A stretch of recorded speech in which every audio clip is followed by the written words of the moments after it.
Hello, everyone. Welcome, one and all. This is the Do Dissidents podcast. My name is Keaton Weiss here with Russell Dobular. Hello. And we have the great pleasure of being joined today by Joey Holz. Many of you have read about Joey Holz already. He is the man featured in the Business Insider article that recently went viral, the man who applied to 60 jobs and got one interview over a 30-day period. Joey, thank you so much, man. Appreciate it. Hey, no problem. Absolutely. Like I told you off air, I'm a little starstruck. You're the most famous person we've ever interviewed on our show. You're the biggest star we've ever had. That makes zero sense to me, but I'll allow it. Maybe it says more about us than you, but whatever. Well, no, 3 weeks ago, I wasn't someone that would say that. It's not real, Right. Sure but you're having your Warhol moment. Yeah. I received a Chinese version of the article today, so we're now on every continent but Antarctica. Oh, there you go. There you go. Global star, man. Well, thank you so much for doing this. It's great to talk to you. I just want to talk a little bit first, just to catch everybody who hasn't read this article up on who you are and what the experiment was that you decided to do. So as the article writes, you went to donate convalescent plasma, which is blood from someone who's had an illness that has immunity or something? Yeah. When I turned 18, we've always had a plasma clinic in town. You go, they give you a couple bucks, they drain your lifeblood out of you for an hour or two, they put the red cells back in, put some salt water in there, and send you on your way. So in the COVID pandemic, because I already had COVID, the convalescent plasma was one of the ways they were treating it. So giving that plasma was helping find, quicker development for vaccines, all this stuff. You need the antibodies, and so I had it, and you do that. I checked out this other clinic in town I'd never heard of. I stopped by there after trying to get a hold of them on the phone, couldn't get them on the phone. Finally, when I get there, still don't get to donate there. I'm like, I'm just going to go back to the place I always go. And the manager, his apology to me for not being able to get me seen wasn't an apology. It was a 20-minute rant about how it's not his fault because he can't keep employees because of $1,200 stimulus checks. And I'm like, dude, it's August of 2021. That was like last year. And he's like, the unemployment. And I'm like, we cut off the extra unemployment money in Florida in June. So now it's nobody, if they're quitting your medical facility over a $1,200 check or to go make $250 a week, that sounds like a problem with the medical facility and not the government welfare. Yeah, absolutely. And so it was that what planted the seed in your mind that this, quote unquote labor shortage is not what it's being made out to be? It struck me as odd. It was one of those things where when someone's saying something to you and you feel the untruth of it and you're like, that's not right. So then I dig because I pick at scabs. I'm just that guy. And in the Facebook groups around town here, it's very easy to tell what lines people are drawn on politically, the way they interact with each other. They'll scream it from the mountaintop at each other. It's great. I am an anarchist, basically. So, that's not really my thing. But the people who were saying that nobody wants to work were the same people that were saying, well, I had to do this job through the whole pandemic, and I haven't had any help this whole time, and nobody wants to work here. And but then they're also not hiring, is what I found. Like all these big signs with $17 an hour to start, asterisk, maybe it will, maybe it won't. Podcasting, sir. So what happens in these things is people drive by, they see the sign, they don't read, the bottom where it's not full time, there's no benefits, you're going to make that 17 an hour a year from now. So it's not like, you're just going to jump off from being a roofer and then just go make more money at McDonald's. That's just the illusion they're trying to create. So you're saying they're not really, when you see that sign, they're not really paying that 17 an hour. That's not no. real. Almost every one of those I've seen out there, it says up to. If you see a job listing that says, starting at 13 to 15, they're starting you at 13. You know what I mean?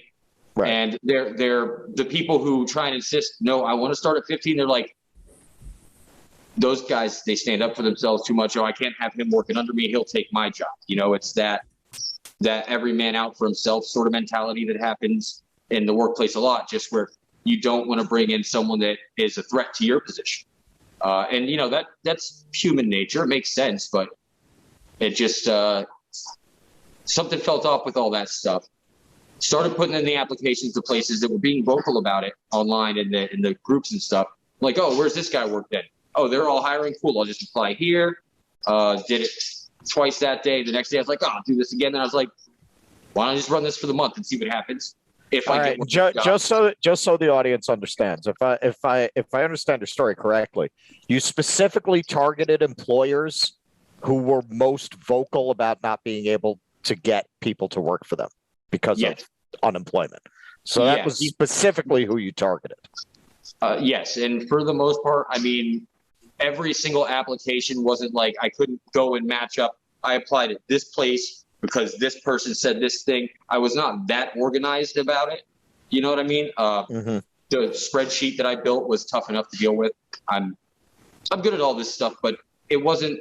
I didn't know that it was gonna all matter so much either. I was just dicking around on my time off. Right. Okay. So then what happened? Well, by the end of the month, when I made the Facebook post that went viral, I was 28 days in, and I had 16 email responses. Out of those 16 email responses, 4 of them were phone calls. And then out of those 4 phone calls, I got one of those went to an interview. The interview was with a construction cleanup company in town. They were advertising for $10 an hour and 40 hours a week. Like, so full-time, $10 an hour, not the greatest, but it's within the range of what I was going at. I know how to run a broom. Okay, boom, we'll go there, talk to the guy. It's $8.65 an hour to start. He said, but it goes up to 10 when the minimum wage in Florida goes up to 10 on the 30th, because, you know, that's the end of last month is when we upped it in Florida. Woo! Really good fight to win. I mean, it's not where we want it, but it's more than it was. So, you know, we're taking steps. I also just saw a statistic that we have a 19-cent average raise in wages in the past month since September. So, so these conversations are actually, things are shifting and maybe the right direction now that we're having these conversations. But that interview with the guy, so he misrepresented the hourly, and then the hours were I needed to be available Monday through Friday, but I wasn't going to get all those days. So you start at 20 hours and you earn your way to full time. And I'm like, well, that isn't what I applied for at all. I'm not going to take that. So I just didn't. So I got 0 jobs that were actually what they said they were out of the whole 60. But the one interview, the guy would have hired me if I would have taken less and started a business relationship on just right from the rip a lot. So that doesn't seem like a smart idea. So the conclusion that you drew, I guess, the sort of money quote of the article is you said, quote, 58 applications says y'all aren't desperate for workers. You just miss your slaves. And I couldn't have said that any better myself. So basically what you're saying is that a lot of these people, because like Russell said, and like you said, you were specifically targeting people who were bitching the most, that they couldn't find help. They couldn't find workers. It's not a coincidence that those are the ones who are paying the shittiest wages, right? And who are kind of misrepresenting the what they are. correlation is very much there. Like, and it's there across the country. And even in the comments section. So once the post started going viral, and then what's been one of the really nice things about this is for every person that popped in there saying, oh, that's bullshit, everywhere's hiring, 10 more people came in and said, thank you for making me feel heard. I've been experiencing this and nobody was listening. Like, people didn't believe that this was happening because in their mind, I saw that now hiring sign. So everybody must be hiring. But those people didn't go put in an application there. So everyone that was trying to say, well, yeah, whatever you did, I'm like, but I did it and you didn't. So you can't jump in here and be like, I'm wrong. Go, you put in one and you get that job and then you bring that back. Cool, let's do that. But, you know, we're not listening to this no one wants to work anymore thing, because it's just not true. Unemployment's going down everywhere. It's lower than pre-pandemic levels in some places. So that's not what the problem is. Everybody's got the work. They're just not moving down the ladder anymore. Yeah. So what this sounds like to me is an instance of what we would call, if we were economics professors, market failure, because the laws of supply and demand are very simple. If something is in demand, the price goes up. So if labor is in demand, the price of labor ought to go up. And a lot of business owners who have lived by these rules their whole lives are now crying foul. What's that? Well, they're crying foul because what's happening is you're actually introducing some human autonomy into the system, right? Like for so long, the market was this invisible hand. It's this thing that functions on its own. That's why we treat it as this godlike entity, right? But what you see right now is no, actually, people do have power over the market.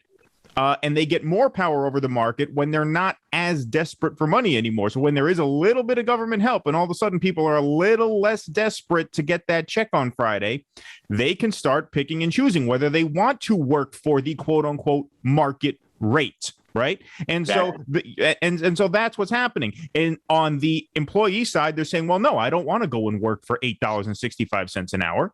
And on the employer side, they're doing the exact same thing. They're just being very petulant about it because they're not used to having to deal with this problem. They're whining and saying, I don't want to pay the market rate. I want to pay less than the market rate. Or if the market rate is here, I have to pay above the market rate because we're in this sort of transitionary period right now where people can actually act on their own behalf. Right. Exactly. Yeah. So now, well, go ahead, Joey. I was about to touch on the places that aren't having this problem. My employer in Key West, the guy I worked for, I carried drywall for years, broke my back in 2019. So I had to reestablish the way that I earned from my labor because I could no longer do it from my back because I broke it for crappy wages and no insurance, go figure.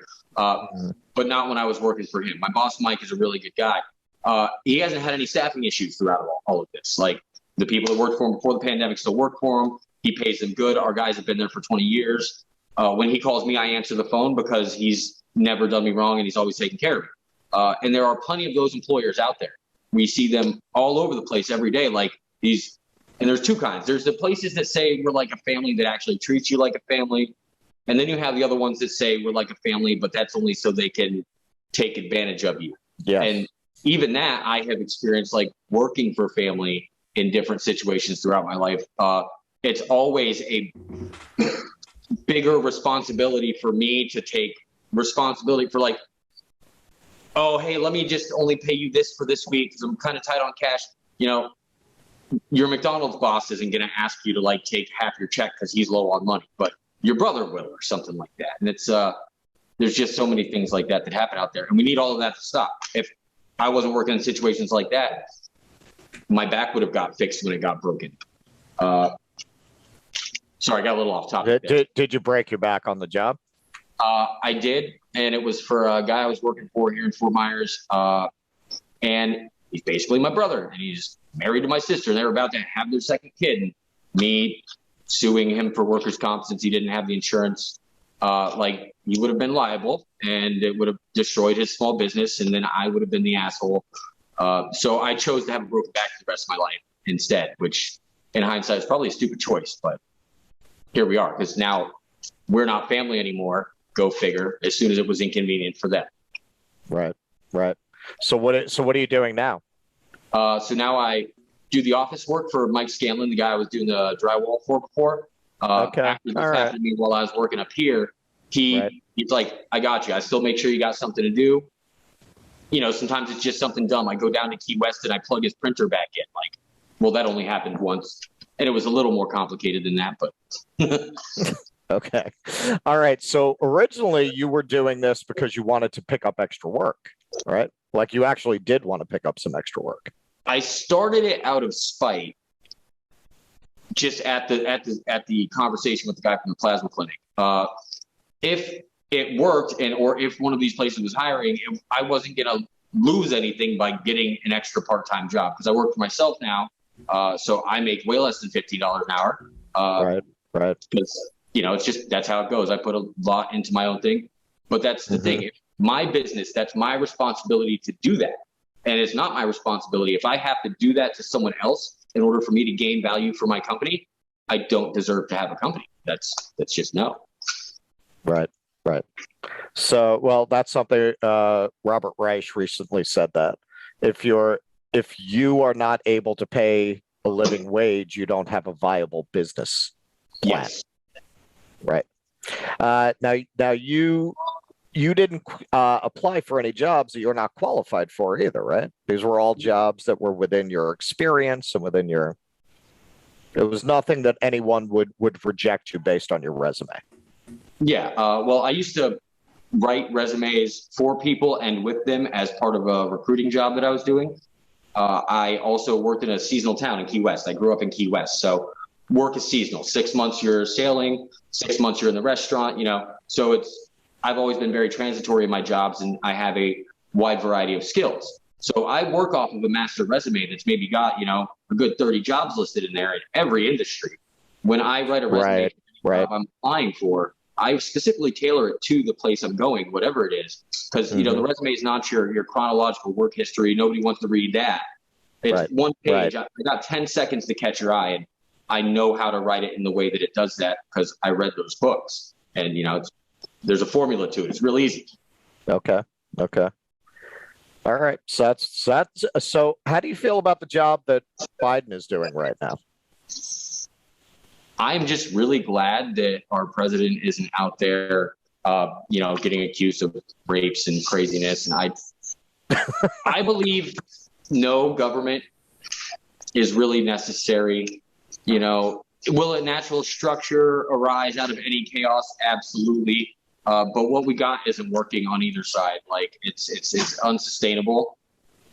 Well, that was what I was going to ask you, actually, because, you mentioned that you are an anarchist, and Russell and I mean, I'll speak somewhat for him. We're more on the sort of left socialist page, but, they call this horseshoe theory where, anarchists and socialists can be closer to each other on certain issues than the quote unquote centrists can be. And it was interesting because you called yourself an anarchist, but then you also said that you wanted a higher minimum wage, that we think that the minimum wage has to be higher. So how would you reconcile those two things? Because you haven't really spoken about your political views much in the few interviews that I've seen just on like local TV that you've done. So I'm just curious. You got your American flag bandana there, but you seem like the guy who's right in the wheelhouse of people who just have material concerns, and they need those concerns to be met, just like the majority of people out there. And I think that those needs and those concerns can sort of transcend sort of labels that a lot of people like to put on, whether you're left wing, right wing, whatever. Yeah, to me, it's the structure of government, the way that it is practiced around the world all the time. Nobody ever gets it right. Pure anarchy probably wouldn't be that fun either. So I can have I grew up on punk rock, so that was the idea in my head. If I did have to really tie it into, I am definitely a more left-leaning, socialized, like all the great things that we built in our country were built on our social programs, the federal highway system, the national park system. We did this redistribution back then where we started taxing rich people a lot more, and then we built all of these great things. Those were like the last big, we were chipping. Mount Rushmore is not the greatest thing, but like we were doing crazy shit like that all the time. We built this huge infrastructure. We put all these power lines everywhere. We built the structure for a great country to rise out of, and it just feels like it's all getting left to wash away while everyone fights over the scraps, and that's unsustainable. And we're spending all this money on like bombs instead of food. There's no reason that any person should be hungry.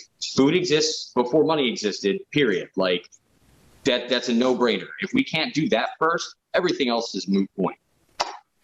Yeah, I hope we have a sizable woke liberal audience now, because you are in many in many senses, I hope I don't piss you off by saying this, but you fit the description of what a lot of people would set aside as a Trump voter. You're a white working class guy. You live in Florida. You do roofing and drywalling and stuff like that. But here you are talking like this. And I just think that corporate media narratives, just sort of mainstream political narratives, really make such a caricature out of so many people, including people like you. And so, as you've put yourself out there more and more, have these questions sort of come your way? Have you encountered people on the left or people on the right trying to sort of tug you in their direction to pull you into their camp? I've always had that happening. Like when I am in a argument on the internet, as I can get into sometimes, I'm pretty articulate when I want to be. So liberals will call me a dumb Trump supporter, and Trump people will call me a dirty Biden, and it's like I'm not either. I'm neither. I don't blindly follow any person. Do I believe in the way our politics work? No. But do I want them to work the way they're supposed to? Yes. So if I want that to happen, I can either walk around saying this is all bullshit and I hate it and I'm not going to participate, or I can talk about it and be like, this is what it would work like if it works the right way. So instead of saying all the things that are wrong with shit, can we start moving things forward in a direction? And red, blue, all that, none of that matters. Feed people, pay people, let them have a place to sleep. And my health I'm going to die 20 years earlier than I should because I grew up poor. Never had a dentist, never had a doctor, never had none of that shit. Any of that I've had, it was emergency room visits when I was basically dying. And that's it.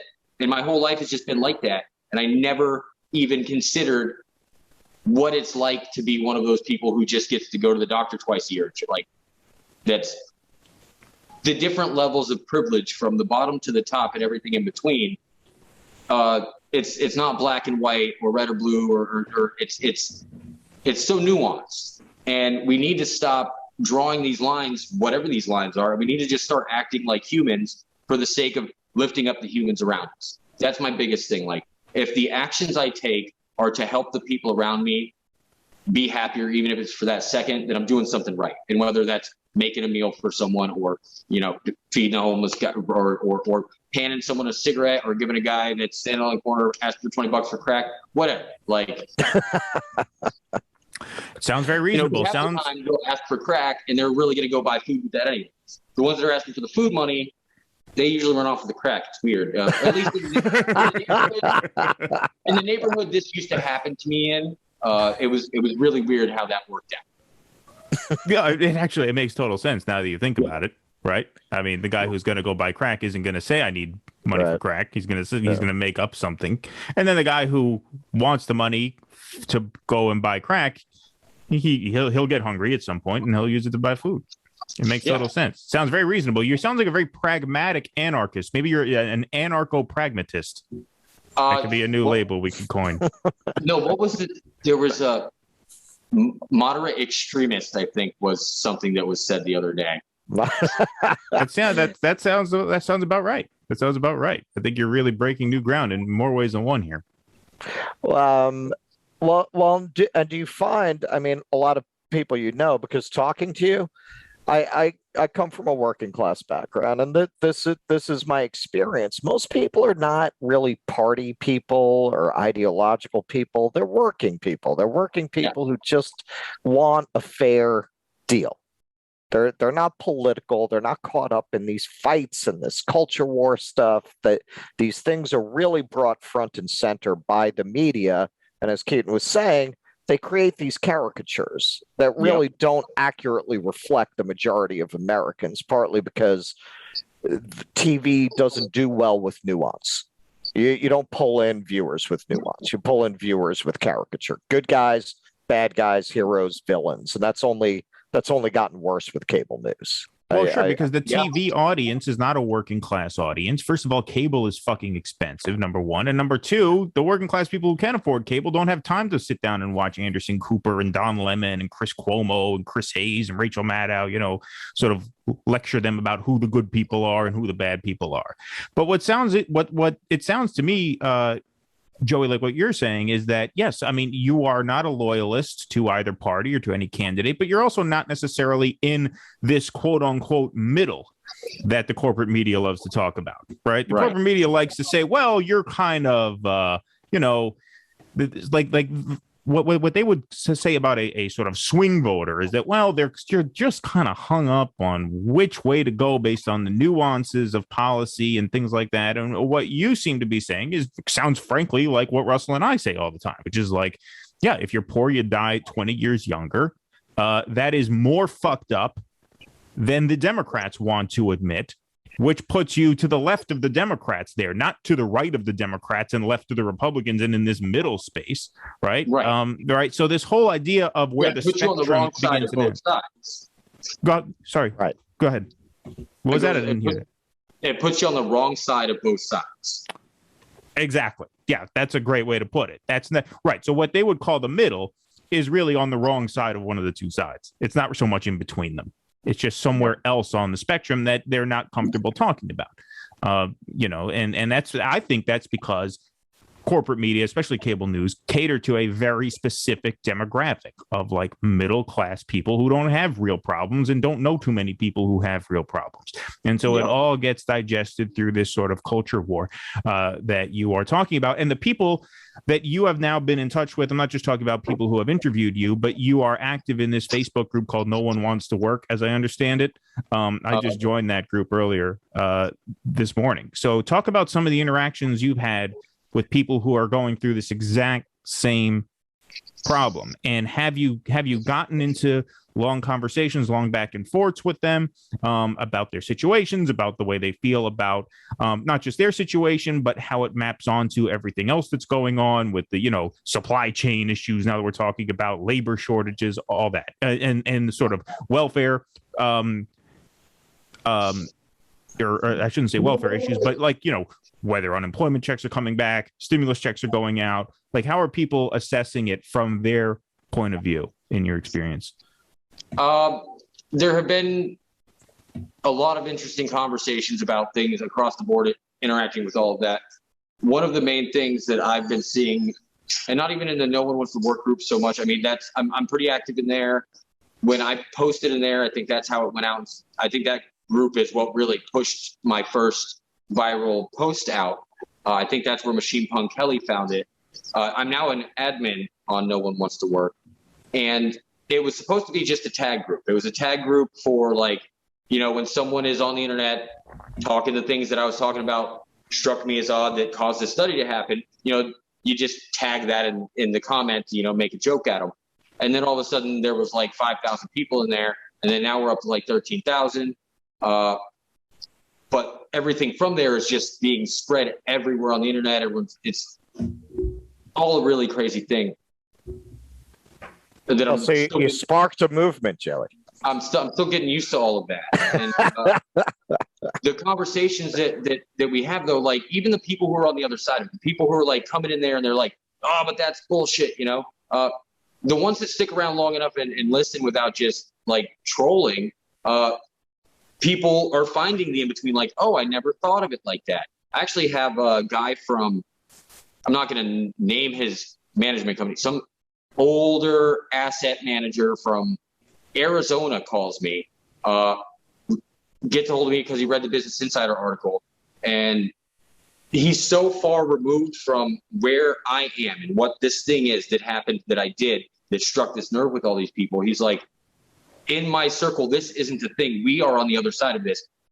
This information is something I've never heard before. And if this is what's really happening within the companies whose assets I manage, I need to know these things too. So I need to start paying more attention to this. So I told him, like, hey, follow my YouTube, things like this. I'm supposed to talk to him again tomorrow, I think. He wants to check out with my methodology, kind of check where the pulse is with the companies that he's in charge of their finance, I guess. I'm not quite sure what he wants to do. I'm no finance manager. It was all over my head when he was talking, but it sounded like it's just a conversation I wouldn't have even, I would have not even thought that was going to be someone I was on the phone with 2 weeks ago. Sure. So now, right now, the work and really, this, and we talked about this a little bit on the podcast previously. This is why the Republicans were so against giving out this money. You know, they're not as dumb as advertised. They knew if the workers got a little money in the bank, they'd start feeling their oats. I can say no, I don't have to go back to that shitty job. That's why I work for myself now. Like, worst case scenario, I fail at this, and then I can go back to driving pizza or whatever, data entry. I'm not going to be carrying drywall now. You know, and I'll make do. But until then, I'm making pretty decent money on my consulting, and I'm trying to start this Mario Kart business. It's pretty cool. What's the Mario Kart business? Oh, you're making little figurines? No. These real life Mario Karts you drive around on the Switch that Nintendo made. Oh, wow. So those actually are functional. Setting them up and filming videos of doing the races in like cool places. That's what I was in the middle of setting up to start doing when all of this went viral, which is why I'm surrounded by Zelda maps and Mario Karts, because I was already building to be able to do something like. So I was setting up a studio, but I didn't know I was going to be using it for politics, because it's not usually my wheelhouse. Like, I've never had to talk about all this stuff as much. Like, I've gone and volunteered with the Democrats when my grandma was working at the place, and like, I didn't vote for Obama's second term because I didn't agree with things that he had done during his first one. You know, so I'm like, what? That's interesting. I would like for you to expand upon that a little bit. The indefinite extension of the Patriot Act. That was no, and then you got the NDAA thing that they were trying to do then, and we fought it twice, and I think now all the shit that was in it has been like slipped in sideways anyways, and now we're still living in the surveillance state we were trying to avoid. Yeah, I mean that's a fascinating answer, because it speaks to what I was saying earlier, right? I mean, voters who don't like either side are supposed to be these moderates in the middle, but there's bipartisan consensus around things like the NDAA and surveillance and things like that. And so your objection doesn't map onto that spectrum at all. It's completely off. There are no options on the menu for you to choose. Can I ask who you did vote for? Did you vote at all in 2012? I did not. I skipped it. I just said fuck it. I think I was gonna, but I was at sea, and then I just didn't mail one in. I sailed up into the East Coast on a tall ship that summer. So. Oh, nice. Okay, so hang on. You say you broke your back, but we have Obamacare. You're saying that didn't solve everything for you? It did not. Obamacare didn't clear it all up? I haven't signed up. I never signed up. Even the amount they wanted for the minimum prices for Obamacare, I didn't make enough to pay that, even at the minimum. So what is that? Because you're in Florida. I don't know if they expanded Medicaid in Florida like they did in New York. But what were some of those figures? Do you recall that? If I remember, it was going to cost me $350 a month for insurance, and I mean, that's a lot. That's a lot of money. At what income level, if you don't mind me asking?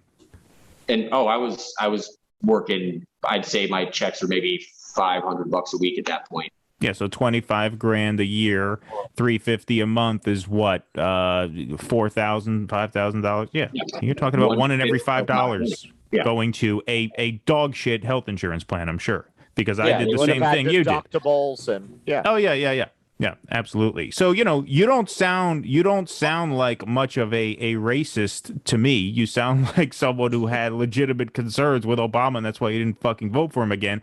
I was an idiot at the time. I did vote for him a second time, I was. It was purely based on policy. I grew up in Miami, Homestead, Key West, Fort Myers here, Key West. We are a diverse island full of misfit toys, basically, and we don't judge people based on physical attributes. We don't judge people based on their sexual orientations. If you're an asshole, we'll call you a fucking asshole and tell you to get the fuck out of our face. But we judge people based on the merit of them as a human, per human, and that's how everyone should interact. Like, I give everyone the benefit of the doubt when I meet them. I don't care who they are or what they are. And I've gotten screwed a lot because of it, but I will always enter into a new relationship with another human with a basic start of trust, and then hope that we can keep that. And that's just, to me, every difference between humans is what's in their heart and in their head. Those are the only things that really matter. Of course, and look, I didn't mean to put you on the defense. I meant that in a very tongue-in-cheek kind of way. I mean, because the reason I say that is is Democrat narrative about because the people would not vote for Obama. There's no other reason. Right, and the Democrat narrative is that like drywall guys with American flag bandanas in Florida are backwards people, and you don't sound like that whatsoever. But they won't have a conversation with you. They won't have a conversation with working class people like that. They write them off. I always said I'm way left of where most mainstream people are, but I always say it's easier, and not that you are one of these guys, it's easier to talk to the right-wing Trump people than it is to talk to these quote-unquote responsible, rational moderates. You know what I mean? And so like these talks, the kinds that we're having, are talks that you just never really hear. Yes. The American flag stuff, I've always been a little goofy. I will wear tie-dye shorts with a different tie-dye shirt and an American flag because I'm just that terrible at fashion choices. But what's really funny is because both sides confuse me for the other side, it does put me in a position where they'll both listen to me sometimes. And that's a unique place I find myself on the I have several very conservative friends that live in Lehigh Acres nearby me here. And, they are very much, unemployment was destroying our country and Trump and all this. But sitting there and having conversations with him without attacking his viewpoint, but just appealing to his common sense and bringing the conversation around to where it's like, well, yeah, see, so you don't actually believe that craziness you were just talking about. You do have compassion for other humans. Okay. See, so let's take that and let's work with that now. Now we're starting from a better place where we can both understand each other. Well, this is what I find very often is the problem. Yeah, I feel like I have a unique perspective because, I grew up poor. I grew up with working people, but I went to college. So I've been around both sets of people. Yes, Russell's first arrest was stealing a typewriter so he could write a play. That gives you a sense. I got pinched. I took a pinch. That is funnier than my first arrest. Do I remember my first arrest? No, I don't. Okay, that's good. Yeah, they got me. If I was blacked out, it's not real, right? Yeah, well, if it's not on your record, it's not real. Yeah, so depends how old you were. I don't remember. That was a long time ago. I know. I do remember. It was me and my friend Pest got arrested for stealing his car. It was his car. He owned it, but it was in his mom's name, so we stole it. So it was kind of a mistaken arrest. No, I really broke into a corporation building to get that typewriter. Nice. So I know people from both sides, and I know a lot of very wonderful, warm-hearted people who, they're middle class or they're upper middle class. That's the background that they come from, and they went to college. Some of them very good colleges, some of them Ivy League colleges, and they are very concerned about identity issues because they know Black people and they know gay people and they know trans people because you can find people like that in their class. They are blind to issues of the poor because they don't know poor people. So when they get really exercised, it's about a bathroom law against trans people, which, okay, I don't agree with those laws. But you never see them getting exercised about the Kellogg's workers on strike. You never see them talking about the John Deere workers because that might as well be happening in Malaysia. It is so remote from their experience. That's a lot of what I think defines this conversation. A lot of these people, a lot of them genuinely, they want to help, but they have blinders on about what's going on in the society. They have a very narrow view that's limited to the injustices that take place within their social class. Yeah, and people only know what they know, and nobody knows what they don't know, and that's right. That's it. You can't bypass that without gaining more knowledge somewhere. Right. poverty is an abstraction for them. Like they vaguely nod to. I know the definition. They haven't seen it. They don't know what it's like to like have to choose between a pack of cigarettes or a hamburger, and you buy the cigarettes instead because they will make you less hungry for longer. I've been there. There. I would buy, when I was living in Chicago, I had to buy chocolate bars to assuage the hunger. I was so hungry. Plus the cigarettes. So it's basically chocolate and cigarettes. Oh, cigarettes will get you through anything when you're poor. Yep. And people are like, oh, why would you waste money on that? It's like it's that 4.5 minutes of not stressing out about being alive. That's a great way to put it.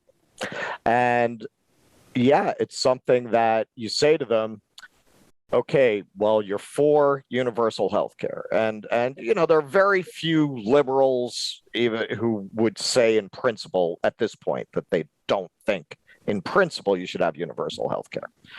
But as soon as the Democrats start saying, no, we can't do it because of this, because of that, and we got a parliamentarian and we got this and blah, blah, blah, blah, blah.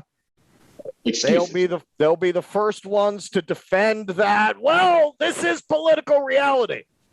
But if you bring up a social issue that they find relatable because they know people of an identity that affects, like gay marriage, all that political reality shit goes out the window. They don't talk about that when it comes to those kinds of issues. And guess what? We got gay marriage. Right? That's the attitude you have to take. But they don't have that attitude about economic issues because they don't as personally feel affected by them.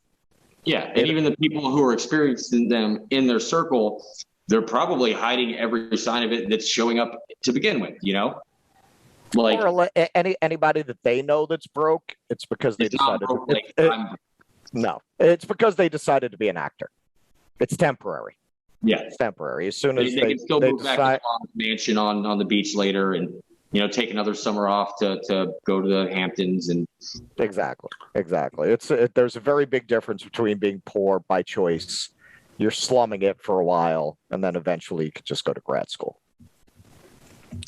Yeah, well, I mean, if you look at the Texas abortion ban, right? Look at the uproar that caused, right? Rightfully so. I'm not saying it shouldn't have. Yes. But look at the response. Look at the cultural response to that. Look at Hollywood's response to that. Look at all these blue check marks saying we should boycott the state of Texas and this and that. Don't hear a peep from any of them about John Deere workers, Kellogg's workers. Nothing at all. Not a tweet. Nothing. Have any of these like famous people retweeted you or anything like that? I have. So I've had a couple of interactions with people, famous people from all this. I have interactions with famous people all the time in Key West growing up there anyways. So I'm kind of used to knowing people. Like I've had a drink or two with Peter Dante and Nick Swartzen and shit. They're both really cool guys. If you asked 18-year-old me if that was ever going to happen, I'd have told you to fuck right off. So that was cool. But since all this happened, I reached out to MC Chris, who was a nerd rapper that I really like. And he gave me permission to use his music in my videos. So that's why his music is in my videos. Oh, nice. And that was just cool. I'm like, I just talked to I had his poster on my wall. And then now we're having this. I had that experience meeting Jimmy Haha from Jimmy's Chicken Shack too. And I'm like, dude, your poster used to be on my wall. Now here we are sharing beer. This is weird. From this, who was that? I'm having a little brain fart here for a second. What? Don't tell me, Alyssa Milano? No, you stole my joke, you bastard. I was gonna say you haven't heard from Alyssa Milano yet. No, it was. Well, that's why we get along, Q. Who was the person that I was so excited about retweeted my shit? I don't remember. There's been at this point, so to go to why I don't remember this, my original Facebook post started going from over 1,000 to 5,000. And then all of a sudden, someone called me from over here and it had gone off to the Twitter. And then after Dominic's article, from his metrics, my story has been reprinted in pretty much every country. It has been seen by millions of people now. Like we're talking like tens of millions almost. And all of that, like me looking at the little buttons on my Facebook that just got up to like the 40,000 felt overwhelming. And then I had to silence my notifications. I like to keep my like notification bar clean. I'm very OCD about that. And it just won't stay clean anymore. You know, the things that you don't realize about all of a sudden people actually utilizing your communication devices to try and communicate with you, whether you want them to or not. Right. Well, I mean, that's how Russell found you. Yeah. And I try to, as I can get to everybody, like I know I've lost a couple in the waypoint. There was a news reporter from a local station here that hit me up like a week after it happened. Right. And I guess her bosses just didn't greenlight the thing. So now that it's gone national, she's got to be sitting there looking at her bosses like, you guys see what you see what we missed? Like she had it before even like any of the things picked up. She read my study and was like, hey, he's on to something, you know? And that's what's happened. Everyone's read this and been like, see, that makes sense. It's the only part of this narrative that's felt true. Like, because that's what's actually happening. So the truth usually feels pretty true. Right. Well, that's what makes this story perfect. Because look, you're a working guy who did something that all these social scientists didn't do. Right. Dude, I read CNBC because I call myself a socialist day trader. I do some day trading. So I read the economic reporting all the time.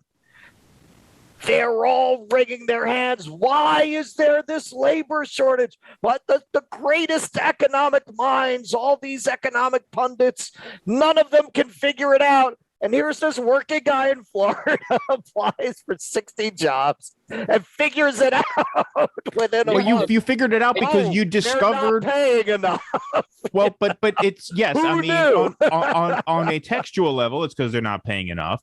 But I think the real meaning of this, Joey, is that what you did is you discovered the human element underneath all of these market studies, right? Right. Because that's why this is such a mystery to all of the analysts, right? And the sort of pundits, because according to everything we know about how an economy functions and how a market functions, this should be right. Exactly.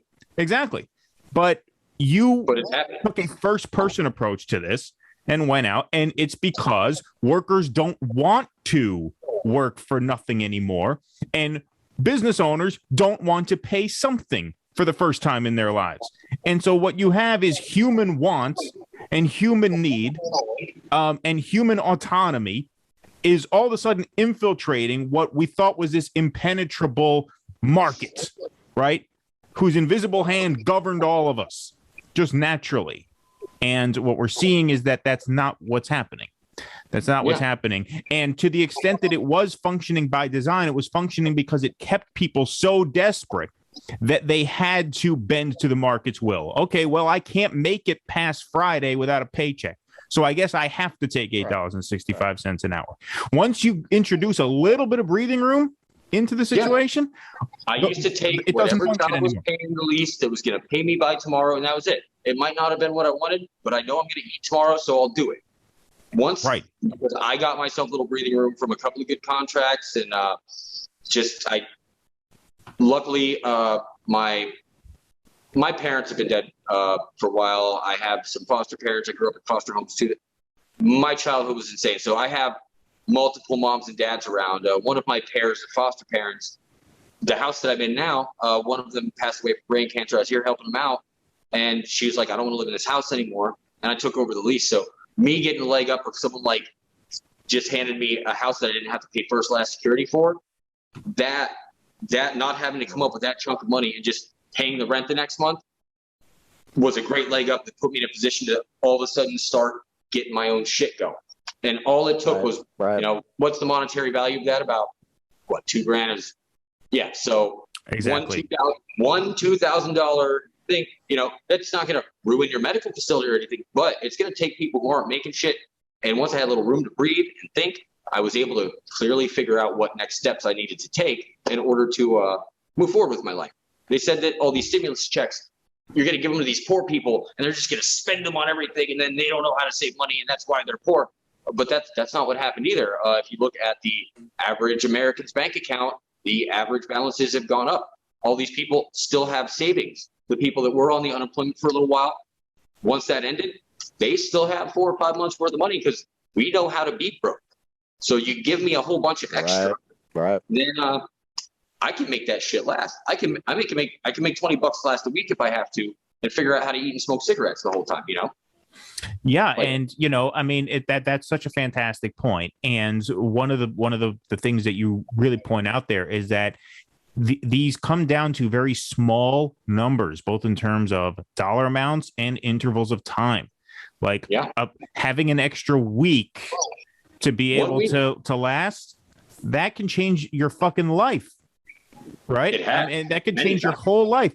And that is something that the pundit class also does not understand. The CNBC analysts don't understand. What's a week's worth of money? Who cares? Whatever. Right. That doesn't mean anything to them because they have enough money to last them 30 they crap years. More money than that. Right, exactly. And so they don't understand how, actually giving people just a tiny window of time can fundamentally change their lives. And if you replicate that on a massive scale, you can change this whole economic system and change the way it functions in a way that they are not equipped to understand. We actually have a country that operates and feeds its people, and everybody's happy and works towards the greater good.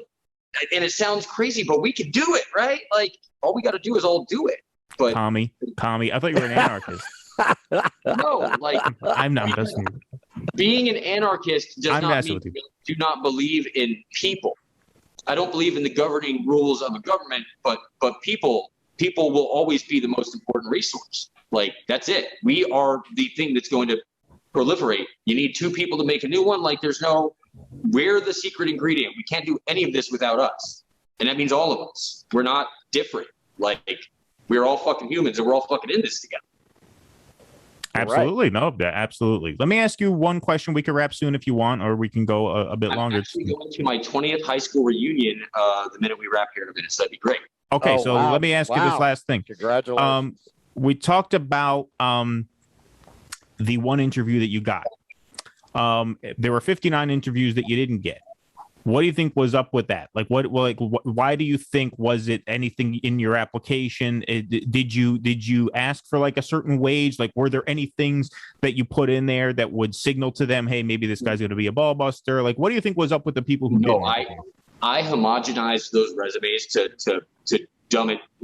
I just made it look like a nice moldable goal. Just, if they even bothered to ever read the resume, which I'm guessing that the ones who did eventually email me back probably at least looked at it. So that means maybe the other ones did or didn't, but I'll never know because without any response from them, who knows if they ever saw it. I've heard that maybe these resume sorting apps that the resumes are coming into is a problem, is what some of the market analysts are saying is a problem. No, if you're desperate for help and you go to use your resume app and you're like, I've gotten 20 resumes, no one's qualified, I'm going to go check that program and see. If I need someone to go fill this spot, I'm going to do everything in my power. After all these things happened, at the end of it, I applied to this guy in Duluth, and he was actually looking for help. He responded in 5 minutes. I sent a thing, and then there's a thing. The one construction guy interviewed. His email came back in 5 minutes. The phone call was later that day. The interview was the next day. So the people who are hiring are taking action when someone responds. They take action. They make the offer. People take the offer. They don't, but they're actively participating. All those emails that I didn't get back. So how hard are you looking for people if you're not even looking at your inbox and picking up the qualified employee that's sitting on top? So that's just proof that they want to talk about it, but they don't want to be about it. Yeah. Do you think they have a certain sort of political motive here? They want to kick and scream and bitch and cry to see if they can get the market oriented better in their favor, the way it's been all along? I think so. I don't think that it's that manipulative. I think it's a much more basic piece of performative theater that I've got my employee that I've had here that I haven't hired anyone to come help them. And if I don't cry about not being able to find them help, now I'm the piece of shit. So I have to maintain this, so they'll keep working 3 people's jobs for me. So I think it's just a very real human to human.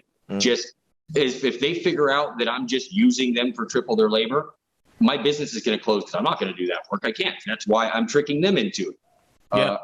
Yep, that makes sense. I mean, and the thing that's interesting about that is that you see in the language of these signs on the door, please be patient with our staff. They're doing their best because no one else wants to work, right? So they're like buttering up. You give a fuck about the stuff. Right. Yeah, exactly. Yeah, you're sitting in your office while they're burning themselves in the fire. So right. Russell, do you have any final questions for Joey before we let him go to his reunion? Were you personally helped by the stimulus and by unemployment? Did you get that unemployment? So I didn't get unemployment at first. When it took like 2 months for me to finally get it because the way the Florida system was completely broken. And it came at the right time when it came August. I finally got some last year, but when the first stimulus check came, I had just dealt with an employer that I wasn't paid what I was owed. He found a way to talk me out of it. Family, this happens when you work for family. Yeah. So yeah. I would have been stuck in that situation and had to keep letting my value be drained away to pay rent for his boat. The way that he tried to work this out, which I'm not even supposed to talk about this stuff. I'm going to fight for these wages back. I'm trying to work it out with him, and he hasn't made it right. So I'm just going to take the legal recourse because that's why we have laws in place. And even if I don't, I'll use them if I have to. But that stimulus check hit right when I was about to, shit, what am I going to do? Okay. It only got me 1 month of rent, but it got me that month of rent. It gave me that 1 month breathing room to figure out my next step. Right. And then every time I got one of these hits, it was like, okay, I've got a couple weeks to figure some things out. And then I just keep the ball rolling, And that made all the difference in your life. Made all the difference. I've been able to make better decisions for my health and my own mental health and my own safety because of it. Yeah. Okay. Fantastic, man. Well, Joey, thank you so much for making the time. It sounds like you got a bunch of projects going, and I want you to plug as many of them as you like right now. So tell everybody where they can find you. Plug away. I hope that Mario Kart thing makes you rich. I just hope people watch the videos, really, when it comes to that. We'll be getting those up soon, and we'll be doing a bunch of other stuff on the gaming channel. So that's going to be Illegal Gaming, ILEEGL. That's for Interactive League Gaming League because where we live, I like playing with words. Then the hashtag for the Joey Holz experiment is where Facebook, I've been filtering everything to that hashtag, all the different reports from everywhere are showing up there. So that hashtag is just Joey Holz experiment? The Joey Holz experiment, HOLZ, no T. Okay, got it. And then I had my illegal website was up when all this started. Something happened with one of my payment cards where I messed something up because I'm not always the greatest at internet. I can write code and still, miss zeros. It's what it is. All those links are at the top of my Facebook, Mohawk Joey, very easy to find. I'm open for all. Come join the conversation. We're having some fun ones. Well, It's really fantastic, man. It's a great story, and thank you so much for making the time for us. I really appreciate it. Thank you guys for having me on. Thank you, everybody, for watching. If you enjoyed this video, please subscribe wherever you saw it, on YouTube, on Rumble, or on Facebook. We have channels on all 3 of those platforms. Also, consider helping us create more content by becoming a member at patreon.com/DoDissidents or on Facebook, where you can become a supporter right through our Facebook page and get bonus content every week, as well as call-in access to our live stream shows. Thank you very much for your continued support.